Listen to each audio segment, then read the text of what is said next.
नमस्कार साथियों, मैं एस्ट्रो वास्तु रिसर्चर हस्तरेखा रीडर से संजीव। आज हम ज्योतिष शास्त्र में रोग ज्योतिष में अंग रोग निर्धारण, ज्योतिष कुंडली के भाव व शरीर के किस अंग में रोग होगा उसका चित्र से वर्णन आपके सामने प्रस्तुत कर रहे हैं, जिससे हमें जान सके कि जातक की कुंडली के किस भाव में रोग होगा, अर्थात उसका किस अंग से रोग से प्रभावित होगा जब उसमें रोग से संबंधित भावों के स्वामी की दशा अंतर्दशा होगी।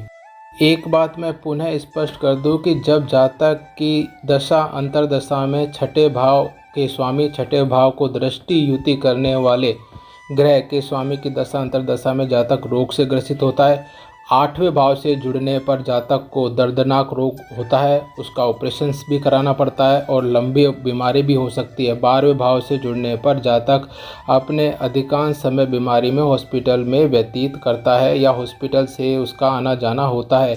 इसी के साथ ही अगर हम बीमार हैं तो स्वस्थ भी होंगे। तो स्वस्थ होने के लिए आप यह बात ध्यान रखिए, जब कुंडली में पंचम भाव और एकादश भाव के स्वामी की दशा अंतर्दशा आपके आ रही है तो आप ये मान के चलें कि उस समय आपका रोग ठीक होने की पूर्णतः स्थिति में होगा। इस प्रकार हम यह तय कर सकते हैं कि हमारी दशा अंतर्दशा में कब तो रोग होगा और कब हम उससे मुक्त होंगे। इसके साथ एक छोटी सी चीज़ को मैं और स्पष्ट कर दूं कि ग्रहों के कौन कौन से रोग या कौन कौन सी चीज़ें से आपको रोग हो सकता है।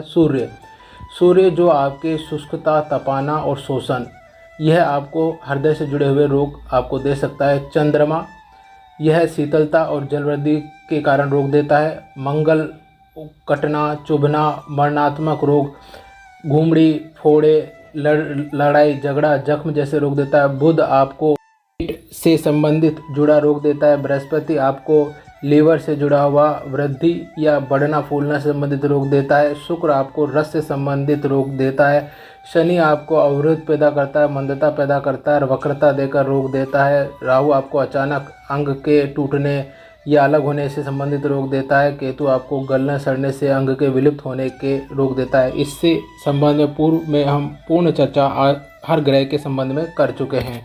यह चर्चा सिर्फ इसलिए कि आप थोड़ा जान सकें कि ग्रहों से हमें कैसे रोग होने की संभावना होती है। अब हम यह जानेंगे कि छठे भाव का संबंध जिस भी ज्योतिष की कुंडली में जातक के जिस भाव से होता है वह कौन कौन से रोग देता है। पहला भाव जो आपके सिर और दिमाग से संबंधित रोग देगा। दूसरा भाव जो आपके चेहरे, सामने के अंगों से संबंधित जो आपके फेस पर दिखते हैं संबंधित रोग देता है। और तीसरा भाव जो आपके सीधा कान, सीधा कंधा, सीधा हाथ और श्वास नली से जुड़े हुए रोग देता है। भाव जो आपके छाती और फेफड़ों से संबंधित रोग देता है, जिसका कारक चंद्रमा माना जाता है। पांचवा भाव जो हृदय, ऊपरी पेट और से जुड़े हुए रोग और रीढ़ की हड्डी और शरीर में हड्डी से जुड़े हुए रोग देता है, जिसका कारक सूर्य माना जाता है। छठा भाव जो आपका निचले पेट का संबंध होता है, जिसको आप बुध से जोड़ सकते हैं। सातवां भाव जो आपके मूत्राशय, गर्भाशय जो शुक्र से जुड़ता है उससे संबंधित रोग देता है। आठवां भाव जो आपके गुदा अंडकोश से जुड़ता है वह मंगल से जुड़े हुए रोग देता है। नवा भाव जो आपके पीठ के पिछला हिस्सा कुछ यकृत स्तर तक, कमर, पीठ, नितंब के रोग देता है। 10वां भाव जो आपके जंघा और घुटने का रोग देता है। 11वां भाव जो आपके घुटने से एड़ी तक के बीच के क्षेत्र का रोग देता है। और 12वां भाव जो एड़ी, तलवे और पैर की अंगुली से जुड़े संबंधित रोग आपको देता है। इनमें से जिस भाव का संबंध छठे भाव से होता है और उससे रोग कारक ग्रह जुड़ जाता है तो जातक को यह मानना चाहिए कि दशा अंतर्दशा में उससे संबंधित रोग उसको हो सकते हैं। एक बात और स्पष्ट कर रहे हैं कि किसी भी अंग से संबंधित रोग के अनेक ग्रह होते हैं, जैसे रक्त में आरबीसी, डब्ल्यूबीसी, रक्त संगठन या गाढ़ेपन का कारक मंगल होता है। रक्त संचार, तरलता का कारक चंद्रमा होता है। हृदय व संपूर्ण शरीर में रक्त परिसंचरण कारक गुरु होता है। वह यकृत में रक्त क्रिया, अवशोषण और धमनी में रक्त प्रवाह का कारक भी गुरु होता है। शुक्र, शिरा, अशुद्ध रक्त प्रवाह, टांगों से हृदय से रक्त पंप करने का कारक शुक्र होता है। हृदय क्रिया का जो नियंत्रण सूर्य करता है।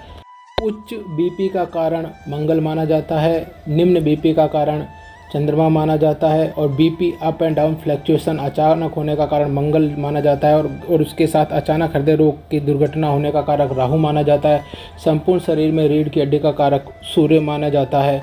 भीतरी प्रजनन अंग का कारक सातवां भाव वह शुक्र माना जाता है। बाहरी प्रजनन अंग का कारक आठवां भाव वह मंगल माना जाता है। संपूर्ण शरीर में द्रव्य कारक चंद्रमा, संपूर्ण शरीर में ग्रंथि का कारक शुक्र, संपूर्ण शरीर में उत्सर्जन अंगों से जो भी काम जुड़ता है उसको गुरु से, दर्दनाक कारक का ग्रह शनि और सूजन, कटना, टूटना और दुर्घटना का कारक मंगल माना जाता है।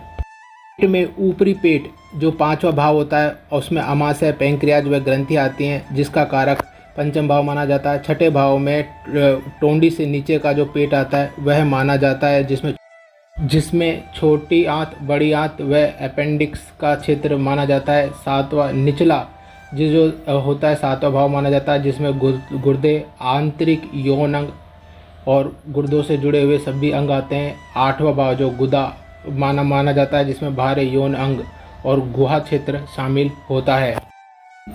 इसी प्रकार बुध नसों का कारक माना जाता है। शनि तंत्रिका तंत्र और जोड़ों का कारक माना जाता है। पसीना आने का कारक सूर्य माना जाता है। पसीना न आने का कारक चंद्रमा माना जाता है। बुद्धि से संबंधित ग्रहों को आप जान लें।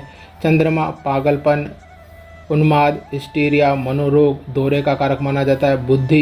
बुध जो होता है बुद्धि कारक, अकलाने से संबंधित जुड़ता है। बृहस्पति जो है विवेकशीलता, निर्णय लेने की क्षमता का हास्य से जुड़ता है। राहु भ्रम और भय को दर्शित करता है। केतु ऊपरी हवा, भूत प्रेत के संबंध को प्रदर्शित करता है। रोग निर्धारण करते समय इस प्रकार आपको अंगों का और ग्रहों का जिस रोग से वो जुड़ते हैं, वो जिस भाव से जुड़ते हैं, उसकी जानकारी पूर्णतः प्राप्त होना आवश्यक है, जिससे कि आपको आने वाले जब आप रोग ज्योतिष का विश्लेषण करें तो किसी तरह की आपको गलती की संभावना न हो।